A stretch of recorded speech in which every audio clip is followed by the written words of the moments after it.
안녕하세요. 오늘은 신명기 27장 말씀에 대해서 나눠보도록 하겠습니다. 오늘 말씀은 갈라디아서와 이제 연결돼서 보시면 조금 더 뜻이 명확해지는 이제 그런 장이다라고 이제 말씀드릴 수 있겠습니다. 이 신명기 27장에서 율법의 특징과 이제 속성 그리고 한계가 이제 드러나고 있기 때문에 그렇습니다. 하나씩 나눠보도록 하겠습니다. 지금 이제 신명기 후반부로 이제 가고 있는데, 이제 여기서 이제 모세는 곧 하나님께로 돌아갈 것이기 때문에 이제 백성들에게 앞으로 있을 일에 대해서 이렇게 행하라 라는 이제 지침을 이제 주고 있습니다. 그래서 이 27장에서는 두 가지를 이제 명령을 하고 있는데, 우선 첫 번째는 이겁니다. 요단강을 건너자마자 큰 돌을 취해서 거기에 이제 여호와의 율법을 새겨라. 석고를 받은 뒤에 그 위에 하나님의 율법, 말씀을 새기라는 것입니다. 이 의도는 이제 너무 명확하죠. 약속의 땅을 건너자마자 이 땅의 풍요로움을 생각할 것이 아니라 하나님의 말씀, 계명을 기억하면서 이 뜻대로 살아야겠다라는 그 마음가짐을 결코 잊지 말아라 라는 측면에서 주어진 명령이라 볼 수가 있겠습니다. 자, 근데 여기서 이제 추가로 조금 이제 신기한 점이 이제 이제 추가 명령이 주어집니다. 이 새겨진 돌, 율법이 새겨진 돌을 인간의 손으로 인공적으로 꾸미지 말라라는 이제 그 명령이 주어지고요. 또한 여기다가 제단을 쌓고 이제 번제와 화목제를 드리라, 이제 제사를 드리라라는 이 명령이 주어집니다. 이것을 크게 이제 두 가지로 나누어서 이제 해석을 합니다. 일단은 이 돌을 이제 율법 말씀이 새겨진 돌을 꾸미지 말라라, 인공적으로 무언가를 가하지 말라라는 이것을 이제 우상숭배를 이제 피하기 위해서 하나님께서 이렇게 명령하신 것이다 라고 이렇게 해석을 하기도 합니다. 이 돌에 무언가가 영험한 것이 깃든 것 같은 분위기를 연출하는 이런 추가적인 세련되고 화려한 어떤 기교가 들어간 그 돌이 될 때, 이제 백성들이 자칫 잘못하면 이 율법이 담고 있는 하나님의 그 법의 취지와 하나님이 어떠하신 분인지야, 그리고 하나님을 사랑하고 이웃을 사랑해야 된다라는 뜻을 망각하고 그 돌 자체가 뭔가 이제 신령하고 우리에게 뭔가 기적을 가져다 주고 뭔가 특별한 것을 일으킬 수 있지 않을까라는 착각에 빠져서 우상숭배에 빠질 수가 있다라는 것입니다. 이것을 금한다라는 측면에서 이제 뭔가 이제 새기거나 이제 인공적인 뭔가를 하지 마라 라는 명령이 주어진 것이다 이렇게 보기도 하고요. 또 다른 형태로는 뭐 이렇게 보기도 합니다. 이제 이 꾸며지지 않은 돌, 크긴 하지만 꾸며지지 않은 쓸모없어 보이는 돌, 그래서 신약에서의 건축자의 버린 돌이 이제 모퉁이 돌이 되었다. 그러니까 이제 당시의 종교 지도자들이 인정하지 않고 예수님을 버렸으나 그 예수 그리스도가 교회의 모퉁이 돌이 되어서 하나님께서 기뻐하신 교회를 이루어가게 되었다 라는 것을 암시한다는 측면에서 이제 꾸미지 말고 정을 대지 말라 뭐 이렇게 해석을 하기도 합니다. 또 한 측면으로는 이 돌을 두고 앞에 제단을 쌓아서 예배를 드린다는 점에서, 구약에서는 아무데나 예배를 드리는 게 아니었습니다. 그래서 특별히 번제와 화목제를 드린다는 측면에서 율법 조문 앞에서 이렇게 예배를 드린다는 것은 곧 너희는 율법을 지킬 수가 없는데 예수 그리스도의 희생 제사로 말미암아 믿음으로 너희가 구원을 받게 될 것이다 라는 것을 암시하는 말씀이다 뭐 이렇게 보기도 합니다. 자, 이게 이제 첫 번째 내용이고요. 이제 그 다음 내용을 좀 살펴보도록 하겠습니다.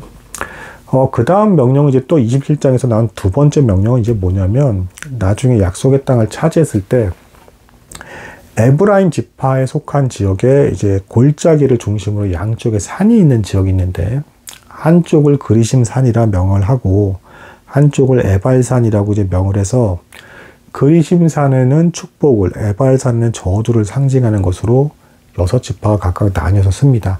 가운데는 레위 지파가 있고요. 그래서 백성들에게 율법 내용을 읊조리게 하면서 이것을 지키지 못했을지에는 너희에게 저주가 임할 것이다 라고 하면서 아멘으로 화답하게 하는 것입니다. 그만큼 철저히 율법을 지키라고 하나님께서 요구를 하시는 것이죠. 근데 요 본문 내용이 되게 좀 뭐랄까 섬뜩합니다. 그 내용을 쭉 보시면 뭐 이제 우상 숭배를 했을 때 너희가 저주가 임하게 될 것이다. 아멘으로 화답할 것이니 마음속에 또 아멘을 유혹을 하고요. 그 위에 또 뭐 부모를 공경하지 못했을 때도 역시 너희에겐 저주가 임할 것이다. 또 그 다음에 뭐 맹인이나 연약한 자를 돕지 않았을 때도 너에게 저주가 임할 것이다. 계속 저주가 이게 운운이 됩니다. 그러면서 거기에서 아멘으로 화답해라라는 게 내용이 나와요. 그러니까 이 본문으로 놓고 봤을 때도 확연히 드러난 것은 율법 아래에 있는 자에게 저주가 임한다라는 결론에 도달하게 된다라는 것입니다. 왜냐하면 율법은 분명 거룩하고 신령한 것이면은 너무도 분명합니다. 뭐 신의 산에서 율법이 주어질 때도 얼마나 산이 진동하고 막 나팔 소리가 임하고 뭐 무서운 불꽃과 막 이런 것이 일어나면서 얼마나 놀라운 그런 상황 속에서 율법이 주어졌습니까? 근데 그럼에도 불구하고 인간의 연약함으로 말미암아 도무지 지킬 수가 없다.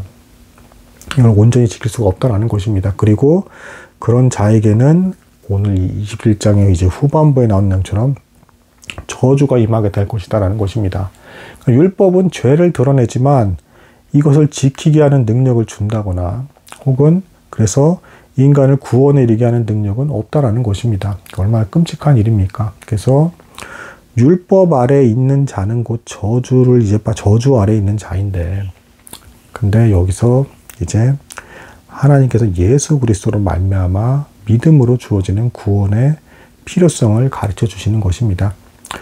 자, 그래서 이 율법에 대해서 대신에 이제 뭐 이건 있습니다. 율법 자체가 우리를 구원해 주지 못하지만 우리가 죄를 깨닫게 하고 회개케 하면서 누군가가 우리 대신에 이 율법의 요구를 이제 들어줌으로써 말미암는 어떤 누군가를 통해서 대신 구원을 받을 수 있는 어떤 길에 대한 갈망과 그것을 바라보게 만드는 어떤 기능까지는 하는 것이다라고 이제 볼 수가 있겠죠. 하지만 율법 자체로는 결론적으로는 저주에 이르게 되는 것이다.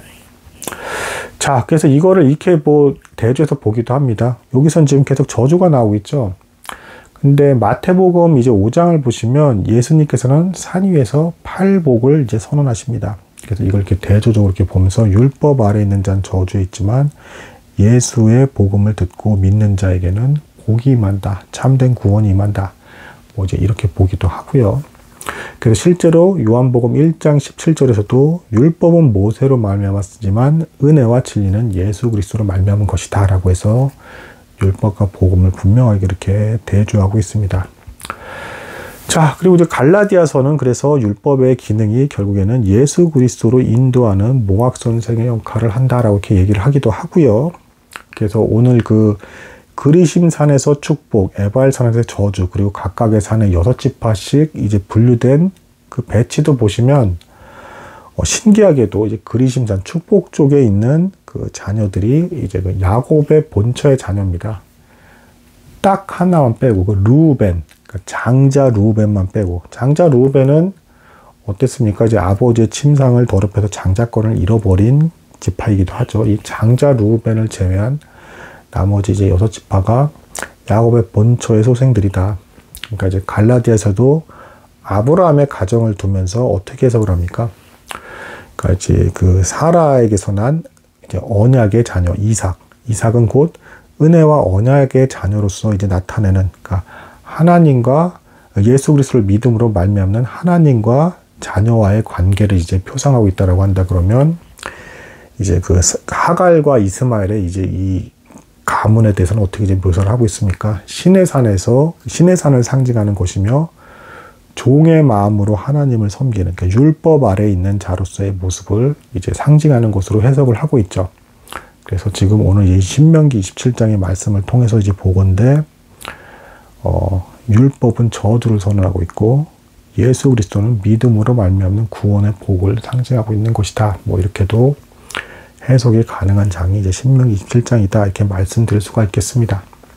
오늘은 뭐 이제 여기까지 나도록 하겠습니다. 예수를 믿음으로 말미암는 구원의 축복에 대한 감사가 더욱더 새로워지는 뭐 하루가 되셨으면 좋겠습니다. 감사합니다.